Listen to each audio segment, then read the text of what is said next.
မိမိကိုမြတ်နိုးပါဆိုတာဘယ်လိုလုပ်ရမှာလဲကောသလမင်းကြီးကစဉ်းစားတယ်လောကလူတွေဟာကိုယ့်ကိုမြတ်နိုးတယ်ဆိုပြီးတန်ဖိုးထားတယ်လို့ဆိုပြီးပြောလိုက်ရင်လည်းအပြစ်မကင်းတာတွေလှုပ်လိုက်ရင်လည်းအပြစ်မကင်းတာတွေတွေးလိုက်တာတွေကလည်းအပြစ်မကင်းတာတွေအဲ့ဒီအပြစ်မကင်းတာတွေတွေးအပြစ်မကင်းတာတွေပြောအပြစ်မကင်းတာတွေလှုပ်သည့်အတွက်ကြောင့်သူဟာဒုက္ခပဲရောက်တယ်တော့ကိုယ့်ကိုတန်ဖိုးထားရမရောက်ဘူးလို့သူကယူဆအဲ့တော့ကိုယ့်ကိုမြတ်နိုးတယ်ဆိုတဲ့ပုဂ္ဂိုလ်ကဘာလဲကျမ်းမာရေးနဲ့ပတ်သက်ပြီးကိုယ့်ကိုမြတ်နိုးတယ်ဆိုတဲ့ပုဂ္ဂိုလ်ကကိုယ်ကျမ်းမာရေးကိုဂရုစိုက်တယ်မတက်ရင်မစားဘူးနော်မသိတော်တဲ့နေရာမသွားဘူးကိုယ့်ကိုတန်ဖိုးထားတယ်ကျမ်းမာအောင်နေတယ်ကျမ်းမာအောင်စားတယ်အသိဉာဏ်တွေစီးပူအထုတ်တယ်ဟောတာကျမ်းမာရေးဘက်ကတခါဓမ္မရေးဘက်ကကြည့်လိုက်လို့ရှိရင်မဟုတ်တာတွေအပြစ်ရှိတာတွေမတွေးဘူးအပြစ်ရှိတဲ့စကားတွေမပြောဘူးအပြစ်ရှိတဲ့အလုပ်တွေမလုပ်ဘူးဆိုလိုတာကဒုစရိုက်တွေကိုရှောင်တယ်လို့ဒီလိုဆိုလို့အလုံးသိတဲ့အတိုင်းသူစရိုက်ဒုစရိုက်ဆိုတာရှိတယ်အကျင့်ကောင်းတဲ့အကျင့်ဆိုးအကျင့်ကောင်းတွေကိုမွေးမြူပြီးအကျင့်ဆိုးတွေကိုဖယ်ရှားအဲ့ဒီပုဂ္ဂိုလ်မျိုးတွေဟာကိုယ့်ကိုမချစ်ဘူးလို့ပြောလဲသူလုံးနေတာသူ့ကိုအကျိုးဖြစ်ထွန်းမဲ့အရာတွေဒါဖြစ်တယ်အဲ့တော့ကိုယ့်ကိုချစ်ရရောက်တယ်ကောင်းတာလုပ်နေခြင်းအဖြစ်ဒီပုဂ္ဂိုလ်ဟာကိုယ့်ကိုကြီးပွားတိုးတက်အောင်လုပ်နေခြင်းပဲဖြစ်တယ်ငယ်ရွယ်ခြင်းကာလကမိဘစကားနားထောင်တယ်စာရေးကြိုးစားတယ်ပညာတတ်အောင်လုပ်တယ်ကိုယ့်ကိုထိန်းထိန်းသိမ်းသိမ်းနေတယ်အရေးသေးစားတောက်စားခြင်းမရှိဘူးအဲ့လိုနေတဲ့ပုဂ္ဂိုလ်တွေဟာတကယ်ကိုယ့်ကိုချစ်တဲ့ပုဂ္ဂိုလ်တွေပဲကိုယ့်ကိုတန်ဖိုးထားတဲ့ပုဂ္ဂိုလ်တွေပဲလို့ဒီလိုဆိုအောင်အဲ့တော့သာသနာ့ဘုံနေကြတဲ့ယဟန်တန်ဃာတွေသာသနာ့နယ်ဝင်သီလရှင်တွေလည်းထို့တူကိုယ့်ကိုတန်ဖိုးထားတယ်ကိုယ့်ကိုမြတ်နိုးတယ်ဆိုရင်ကိုထိမ့်သိမ့်ဆောက်ရှောက်ရမယ်ကိုချစ်တရားတွေကိုထိမ့်သိမ့်ဆောက်ရှောက်ကိုယ့်ကိုဘုန်းကြီးပြီးပြီးနေတယ်သီလရှင်ပြီးပြီးနေတယ်ကိုယ်သိက္ခာကိုထိမ့်ရတယ်ဟောဒါကိုယ့်ကိုမြတ်နိုးတယ်လို့ခေါ်အဲ့ဒီလိုထိမ့်သိမ့်ဆောက်ရှောက်ခြင်းကကိုယ့်ကိုတန်ဖိုးတွေတက်သွားစေကိုယ့်ရဲ့တန်ဖိုးတွေဟာတိုးတက်တယ်ဘုန်းကြီးကဘုန်းကြီးပြီးပြီးနေသည့်အတွက်ကြောင့်တန်ဖိုးတွေတက်လာတယ်သီလရှင်ကသီလရှင်ပြီးပြီးနေသည့်အတွက်ကြောင့်တန်ဖိုးတွေတက်လာအေးဘုန်းကြီးကဘုန်းကြီးလိုမနေဘူးသီလရှင်ကသီလရှင်လိုမနေဘူးဆိုရင်တန်ဖိုးတွေကျသွားတယ်အဲ့တော့တန်ဖိုးကျအောင်လှုပ်ထားလားလို့ဆိုမဟုတ်ဘူးကိုယ့်ကိုချစ်တယ်ဆိုတဲ့အဓိပ္ပာယ်ကိုနားမလဲတဲ့သဘောရောက်သွားတယ်ပေါ့အဲ့ဒါကိုကောသလမင်းကြီးကအလေးနဲ့ထားပြီးတော့သူစဉ်းစားတာစဉ်းစားပုံတွေကအလွန်ကောင်းတယ်ပေါ့သူစဉ်းစားတာကိုယ့်ကိုချစ်တယ်ဆိုတဲ့ပုဂ္ဂိုလ်တွေဟာတဲ့ကိုပျက်စီးအောင်ကိုယ့်ကိုမကောင်းတဲ့အတွေ့တွေတွေးတယ်မကောင်းတဲ့အပြောတွေပြောတယ်မကောင်းတဲ့အလုပ်တွေလုပ်နေတယ်ဆိုတဲ့ပုဂ္ဂိုလ်တွေဟာကိုယ့်ကိုမြတ်နိုးတဲ့ပုဂ္ဂိုလ်တွေလို့မဆိုနိုင်ဘူးတဲ့ကိုယ့်ကိုမြတ်နိုးတယ်ဆိုတဲ့ပုဂ္ဂိုလ်ဟာကောင်းတဲ့အပြစ်ကင်းတဲ့အတွေ့ကိုတွေ့ရမယ်အပြစ်ကင်းတဲ့အပြောပြောရမယ်အပြစ်ကင်းတဲ့အလုပ်ကိုဒုစရိုက်တွေရှောင်ကြားပြီးကိုယ့်ကိုကြီးပွားတိုးတက်အောင်လုပ်တဲ့ပုဂ္ဂိုလ်မှာကိုယ့်ကိုမြတ်နိုးရရောက်တယ်လို့ဒီလိုဆိုလို့ပေါ့နော်အဲ့ဒီလိုမြတ်စွာဘုရားကိုတပည့်တော်ဒီလိုထင်တယ်ဘုရားလို့ရှောက်တဲ့အခါမှာမြတ်စွာဘုရားထောက်ခံတယ်ဟုတ်တာပေါ့တက်တူရွယ်တူဆိုတော့အတ္တမယဉ်နှိကြစကားပြောတဲ့အခါအတ္တမယဉ်နှိဟုတ်တာပေါ့မှန်တယ်ကိုယ့်ကိုချစ်တယ်ဆိုတာကိုယ့်ကိုကောင်းအောင်နေမှာကိုယ့်ကိုမြတ်နိုးရရောက်တယ်ကိုယ့်ကိုမကောင်းတာတွေလုပ်ပြီးတော့ကိုယ့်ကိုမြတ်နိုးတယ်ဆိုတာတော့လွယ်မှားတဲ့ယုံကြည်ချက်တာဖြစ်တယ်လို့မြတ်စွာဘုရားကအဲ့လိုဟောပြီးတော့ဘယ်နည်းမှတ်သားနိုင်လောက်အောင်မြတ်စွာဘုရားဆုံးမလိုက်တဲ့စကားတွေဟာဘုန်းကြီးတို့တွေအတွက်အများကြီးအကျိုးရှိတဲ့စကားလေးတွေကိုမြတ်စွာဘုရားဆက်ပြီးတော့ဆုံးမပေးတယ်အဲ့မြတ်စွာဘုရားဆုံးမတဲ့အဆုံးအမလေးတွေဟာပိဋကစာပေမှာမှတ်တမ်းတင်ထားတော့တရားချစ်ခင်သူတော်စင်ပြိဿပေါင်းတို့ကိုယ့်ကိုဒီမြတ်စွာဘုရားရဲ့အဆုံးအမလေးတွေကိုမှတ်သားနာယူပြီးကိုယ့်ဘဝကိုဆက်ဟပ်ပြီးကိုယ့်ကိုပြုပြင်ထိမ့်သိမ်းကြရမှာဖြစ်တယ်ဒါမှကိုယ့်ကိုညှက်နိုးတယ်ဆိုတာဖြစ်မယ်ဒီလိုဆိုအဲ့တော့မြတ်စွာဘုရားကဘာဟောလဲကောသလမင်းကြီးပြောတဲ့စကားကိုထောက်ခံပြီးတော့မြတ်စွာဘုရားကသူ့ရဲ့ကျေပြတ်တဲ့စကားလုံးနဲ့ဘာပြောလို့ အတ္တနေစေပိယံစညာနနာပပေနတန်ယုစေမင်းကိုယ့်ကိုမျက်နှိုးတယ်ဆိုလို့ရှိရင်တဲ့ကိုယ့်ကိုမျက်နှိုးတယ်ဆိုတဲ့လူတယောက်ဟာဘုန်းကြီးပဲဖြစ်ဖြစ်သီလရှင်ပဲဖြစ်ဖြစ်လူဝတ်ကြောင့်ပဲဖြစ်ဖြစ်ကိုယ့်ကိုမေးလိုက်ကိုယ့်ကိုမျက်နှိုးသလားအေးကိုယ့်ကိုမျက်နှိုးပါတယ်ဆိုတဲ့ပုဂ္ဂိုလ်တယောက်ဟာတဲ့နနံပပေနတန်ယုစီမကောင်းတဲ့စိတ်ဓာတ်တွေမမွေးနဲ့မကောင်းတဲ့အပြောတွေမပြောနဲ့မကောင်းတဲ့အလုပ်တွေမလုပ်နဲ့ချင်းတဲ့ပွိုက်ကိုပြောတယ်အဲ့တော့အလုံးသိတဲ့အတိုင်းမကောင်းဘူးဆိုတာဘာတွေတော့ဒုစရိုက်7ပါးမကောင်းတာပဲလေမကောင်းတဲ့အလုပ်တခြားကိုယ်နဲ့မပတ်သက်တဲ့အလုပ်တွေအားလုံးဟာလေကိုယ်ကိုထိခိုက်နေတာမဲ့အလုပ်တွေသူတစ်ပါးကိုထိခိုက်နေတာမဲ့အလုပ်တွေနှစ်ဦးလုံးကိုထိခိုက်နေတာမဲ့အလုပ်တွေမကောင်းတဲ့အလုပ်ဒီလိုဆိုနိုင်တယ်အဲ့တော့မြတ်စွာဘုရားကအလုံးခြုံငုံပြီးတော့ဟောလိုက်တာနနံပပေနတန်ယုစီမိမိကိုယ်မျက်နှိုးတယ်ဆိုရင်ကိုယ်မကောင်းတဲ့အရာတွေကိုယ်တဏ္ဍာမှာမဖြစ်ပေါ်စေနဲ့တဲ့အဲ့ဓာတွေနဲ့မရှင်တွဲမိစေနဲ့စိတ်ထဲမှာမကောင်းတဲ့စိတ်တွေမမွေးနဲ့မကောင်းတဲ့စိတ်ဆိုတာဘယ်လိုစိတ်တွေတုံးလို့ဆိုလို့ရှိရင်တစ်ဖက်သားကိုမုန်းတီးတဲ့စိတ်တစ်ဖက်သားကိုမနာလိုတဲ့စိတ်ဟောမကောင်းတဲ့စိတ်တွေအဲ့ဒီမကောင်းတဲ့စိတ်တွေကိုယ်တဏ္ဍာမှာမဖြစ်စေနဲ့လောဘတွေဒေါသတွေမောဟတွေမာမန္တတွေအိတ်တာတွေမစ္စရိယာတွေဆိုတဲ့ဒီမကောင်းတဲ့သဘာဝတရားတွေကိုယ်တဏ္ဍာမှာလုံးဝမဖြစ်စေနဲ့လို့ဒီလိုဆိုအဲ့ဒီမကောင်းတဲ့သဘာဝတရားတွေနဲ့ကိုယ့်ကိုမတွဲမိစေနဲ့ဘယ်ခါပဲဖြစ်ဖြစ်ကိုယ်စိတ်ထဲမှာဖြစ်ရင်လက်မခံနဲ့လောဘဖြစ်ရင်လည်းပဲကြာရှည်လက်မခံနဲ့ဒေါသဖြစ်ရင်လည်းကြာရှည်လက်မခံနဲ့ဒေါသဖြစ်တာကိုယ့်ကိုမကောင်းတာနဲ့တွဲတာနဲ့အလားတန်တူတယ်နော်လူတွေကတော့ဒေါသဖြစ်ရင်ကောင်းတယ်ထင်တယ်ကိုယ့်ငါစိတ်တူတယ်ငါလာမပြောနဲ့ဆိုတာဂုံတောင်ယူလိုက်သေးတယ်နော်အဲ့တော့ဒေါသဆိုတာကိုယ်ထိခိုက်တဲ့အရာတစ်ခုပဲအဲ့ဒါကြောင့်ကိုယ်တဏ္ဍာမှာမကောင်းတဲ့စိတ်ပေါ်ရင်ချက်ချင်းဖယ်ရှားပြရဘာနဲ့ဥပမာတူလို့မကောင်းတဲ့စိတ်တွေသဘောထားတွေကအစိတ်နဲ့အလားတန်တူကိုယ်ခန္ဓာကိုယ်မှာဖြစ်လိုက်ပြီးကိုယ်စိတ်ထဲမှာဒါတွေပေါ်လိုက်ပြီးဆိုရင်ပျက်စီးဖို့ပဲဖြစ်တယ်ဟောဒါကိုမြတ်စွာဘုရားဆိုလို့နနံပပေနတန်ယုစီကိုယ်စိတ်ထဲမှာမကောင်းတဲ့စိတ်ပေါ်လာရင်ချက်ချင်းဖယ်ရှားပြစ်လိုက်ဘာဖြစ်လို့ဖယ်ရှားခိုင်းတယ်လဲလို့မေးမယ်ဆိုလို့ရှိရင်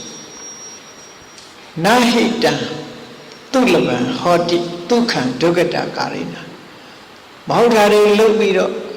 ကောင်းစားတယ်ချမ်းသာဒုက္ခရတယ်ဆိုတာနော်မကောင်းတာတွေလုပ်ပြီးတော့ချမ်းသာဒုက္ခရတယ်ဆိုတာလောကမှာအမြဲတမ်းခဲရင်နေချမ်းသာဒုက္ခဆိုတာကိုယ့်ကိုချမ်းသာတယ်ဆိုတာတာမန်လေးတွေမတွက်နဲ့ဘဝမှာဒီဘဝမှာလည်းအစဉ်ပြေးနေတယ်နောက်ဘဝမှာလည်းကောင်းရသူတွေရောက်တယ်ဆိုတာဒုက္ခဒုက္ခလို့ခေါ်တယ်ဒုက္ခဆိုတာ comfortable နေလို့ထိုင်လို့သက်သာတဲ့စိတ်ချမ်းသာတဲ့အစဉ်ပြေးတဲ့အဲ့ဒါကိုဒုက္ခလို့ပြောတာအစဉ်ပြေတဲ့ဘဝမျိုးယက်တည်နိုင်ဖို့အစဉ်ပြေတဲ့ဘဝရောက်ဖို့ဆိုတာမကောင်းတာလုပ်တဲ့ပုဂ္ဂိုလ်ကမရနိုင်ဘူးတဲ့ဒါကြောင့်မကောင်းတာတွေကိုယ်တဏ္ဍာမှာမဖြစ်စေနဲ့လို့ဒီလိုဆိုလို့လေမဖြစ်စေနဲ့အဲ့တော့မကောင်းတာတွေမဖြစ်စေနဲ့လို့ပြောလိုက်တာကောင်းတာတွေဖြစ်စေလို့ပြောတာလေအတူတူပဲလူတစ်ဖက်သားကိုမလုံးမုန်းထားတဲ့စိတ်တွေထားမဲ့အစားသူ့အကျိုးစီးပွားကိုလိုလားတဲ့မေတ္တာစိတ်လေးထားလိုက်ပါအကျိုးစီးပွားကိုလိုလားတဲ့စိတ်ကလေးမွေးထားလိုက်ကိုယ့်ရင်ထဲမှာဘု து ပေါ်မှာမုန်းတယ်ဆိုတာမရှိရလေအောင်အမုန်းတရားကိုနှလုံးသားကနေဖယ်ရှားပြစ်လိုက်ဖယ်ရှားပြီးအားလုံးရဲ့အကျိုးစီးပွားကိုလိုလားတဲ့ဆိုတဲ့စိတ်လေးကိုမွေးထားဘု து ပေါ်မှာမလုံးမုန်းထားတဲ့စိတ်ဖြစ်လာလို့ရှိရင်ကိုယ်ကြာကြာလက်ခံထားတယ်လို့ဒီလိုဆိုတယ်ကိုယ်ရဲ့နှင်းကြလို့အောက်တန်းကျသွားတဲ့ပုဂ္ဂိုလ်ပို့ပြီးတော့အောက်တန်းကျသွားအောင်မလုပ်ချင်နဲ့ကဲတင်ဖို့ပဲကြိုးစားသူ့ကိုတွဲခေါ်ဖို့ပဲကြိုးစားအကျဉ်းတရားထားလိုက်ကိုယ်ရဲ့တာသွားလို့ရှိရင်လည်း jealousy ဆိုတဲ့မလုံးမုန်းထားအိတ်တာတွေပဲဖြစ်ပွားစေနဲ့သူကြိုးစားလို့သူရတာဝမ်းသာလိုက်ပါမုဒိတာနောက်ဆုံးမှာကိုယ့်ဘောမှာမဟုတ်တာလှုပ်တာဖြစ်စေကောင်းတာလှုပ်တာဖြစ်စေမဟုတ်တာလှုပ်ရင်လည်းသိခံခြင်းခွင့်လွှတ်ခြင်းငွေလိုက်တယ်ကောင်းတာလှုပ်သည့်အတွက်ကြောင့်လည်း သူ့ပေါ်မှာမျက်နှာလိုက်မယ်ဆိုတာမျိုးမထားတာဥပိ္ပခာလို့ခေါ်တယ်ဟောမေတ္တာကရုဏာမုဒိတာဥပိ္ပခာဆိုတာ ਨੇ ကိုယ့်ကိုရှင်တွဲထားပါဘဝမှာနေပြီဆိုလို့ရှိရင်ကိုယ်ကတယောက်တည်းနေတာမဟုတ်ဘူးပတ်ဝန်းကျင်နဲ့နေတယ်ပတ်ဝန်းကျင်နဲ့နေသည့်အတွက်ကြောင့်တစ်ဖက်သားကကိုယ်မုန်းညင်မုန်းပါစေကိုယ်ကတော့မမုန်းလိုက်နဲ့ဒီလိုဆိုလို့ကိုယ့်ရင်ထဲမှာအမုန်းမထားနဲ့လို့ဆိုလို့အမုန်းမထားပဲနဲ့လှုပ်တဲ့နာလှုပ်တဲ့နာမလှုပ်ရဘူးလို့ပြောတာမဟုတ်ဘူးမုန်းနေခြင်းအပြင်တစ်ဖက်သားကိုအပြစ်ရောက်အောင်ဘယ်တော့မှမလုပ်ဘူးကိုယ်ပေါ်တင်စည်းလာတဲ့အပြစ်ကိုတော့လွတ်ခဲ့အောင်ကိုယ့်ဘာကိုကြိုးစားဒီလိုဆိုလို့လည်းပေါ့အဲ့တော့မြတ်စွာဘုရားရဲ့အဆုံးအမတရားတော်ဟာကိုယ့်ကိုချစ်တယ်ဆိုလို့ရှိရင်မျက်နှိုးတယ်တန်ဖိုးထားတယ်ဆိုလို့ရှိရင်မကောင်းတဲ့စိတ်ဓာတ်တွေမမွေးနဲ့မကောင်းတဲ့အပြောတွေမပြောနဲ့မကောင်းတဲ့လုပ်ရတွေမလုပ်နဲ့ဘာဖြစ်လို့လဲဆိုရင်မကောင်းတာတွေးမကောင်းတာပြောမကောင်းတာလုပ်ပြီးချမ်းသာဒုက္ခရတယ်ဆိုတော့မဖြစ်နိုင်ဘူးတဲ့ဟောကိုယ်လည်းဒုက္ခရောက်မယ်လို့ဒီလိုဆိုတာဟုတ်ပြီဒါကဘဝမှာအဲ့ဒီအခြေအနေတစ်ခုနဲ့ကိုယ်နေနိုင်အောင်ကြိုးစားနေနိုင်အောင်ကြိုးစားလို့နောက်ဆုံးလူဆိုတာနောက်ဆုံးအချိန်ဆိုတာရှိတယ်အဲ့ဒီနောက်ဆုံးအချိန်ကိုအန္တကေနာတိပန္နတ္တဇဟတောမာနုတံဘဝလူတယောက်ဟာကောင်းတာလုပ်လို့ဆိုးတာလုပ်လို့နောက်ဆုံးအချိန်ဆိုတာရောက်လာနောက်ဆုံးအချိန်ရောက်လာပြီကိုယ့်ဘဝကိုဆုံးခွာရတော့မယ်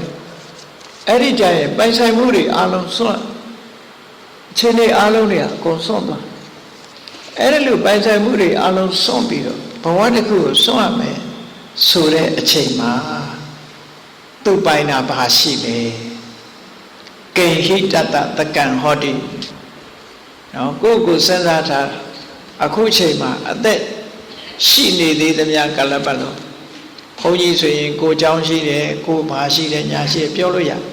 လူဆိုလို့ရှိရင်လည်းအိမ်ရှိတယ်မိသားစုရှိတယ်ပတ်စံနေရှိတယ်ရွှေတွေငွေတွေရှိတယ်ဆွေတွေမျိုးတွေပြောလို့ရတယ်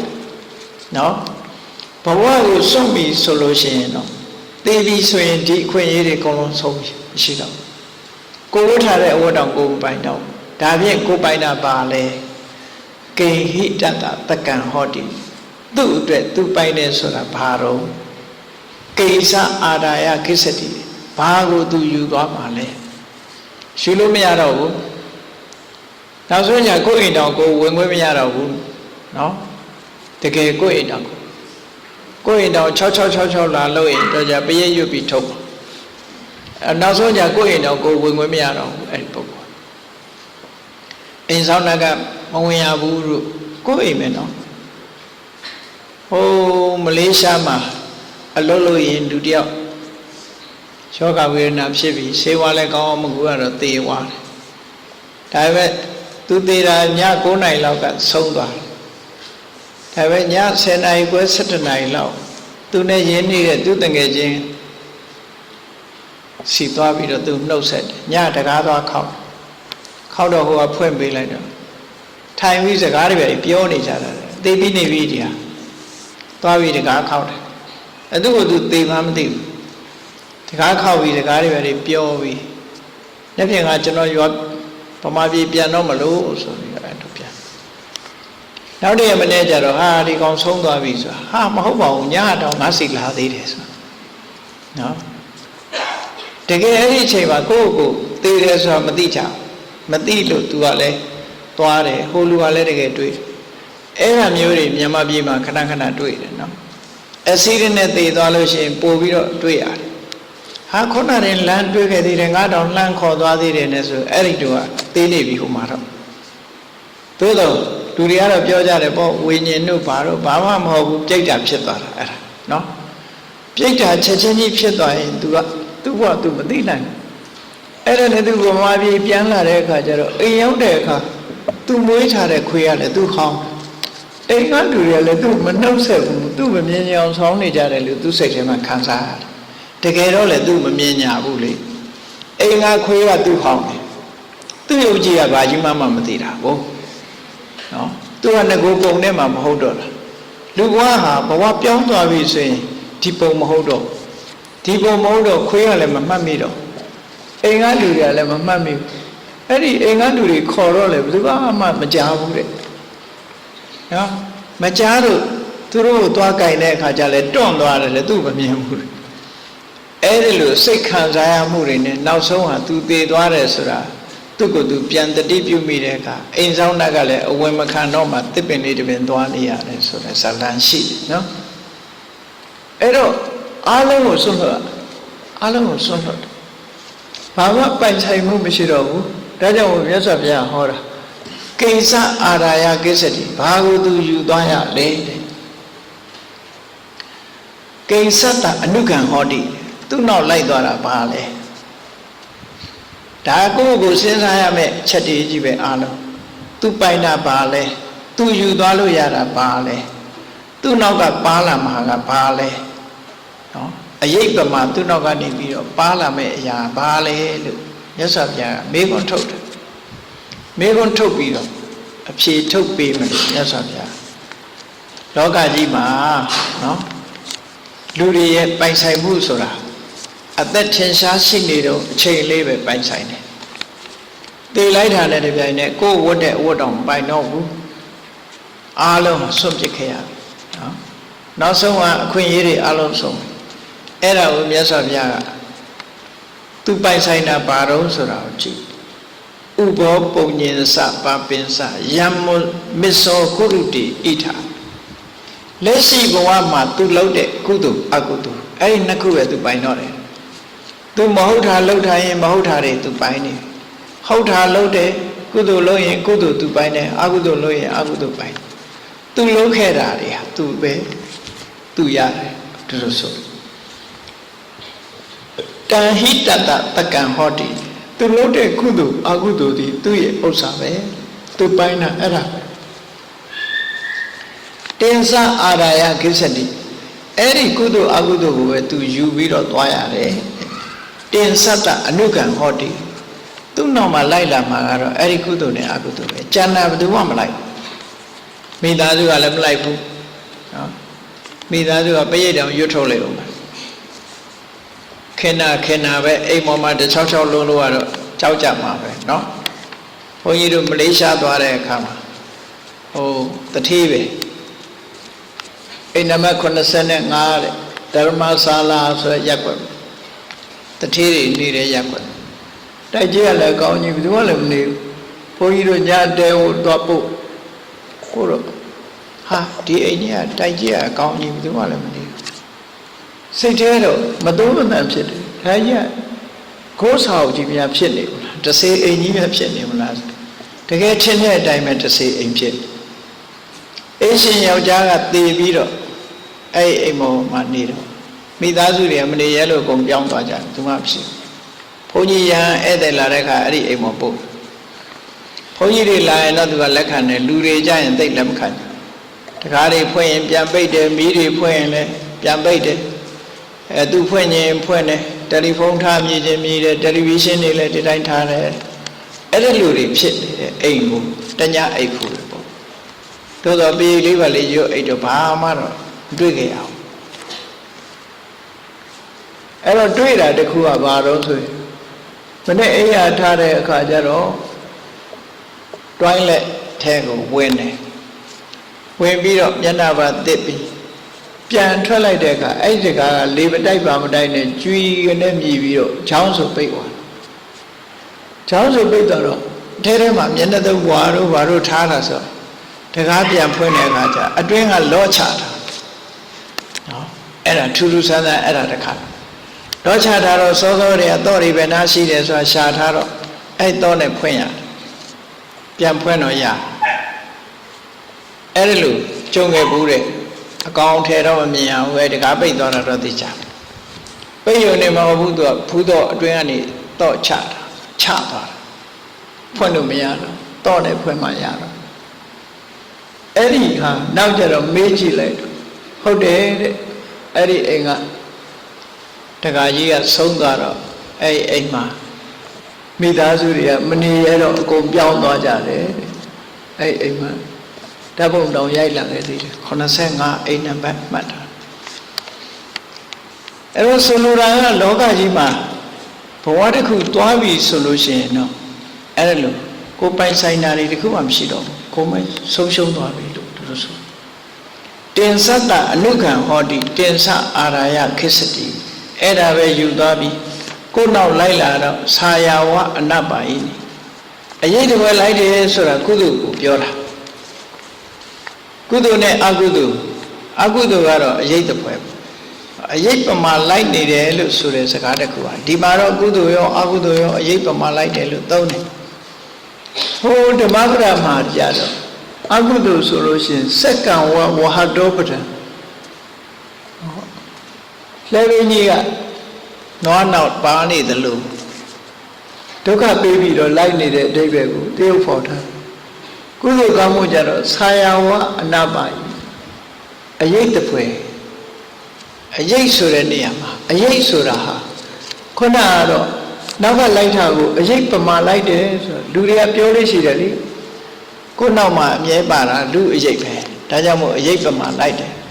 အဲ့တော့ကုသိုလ်ကောင်းမှုကြတော့အရေးပမာလိုက်တယ်ဆိုတာဘယ်လိုအရေးကိုယူရမလဲလို့ဆိုလို့ရှိရင်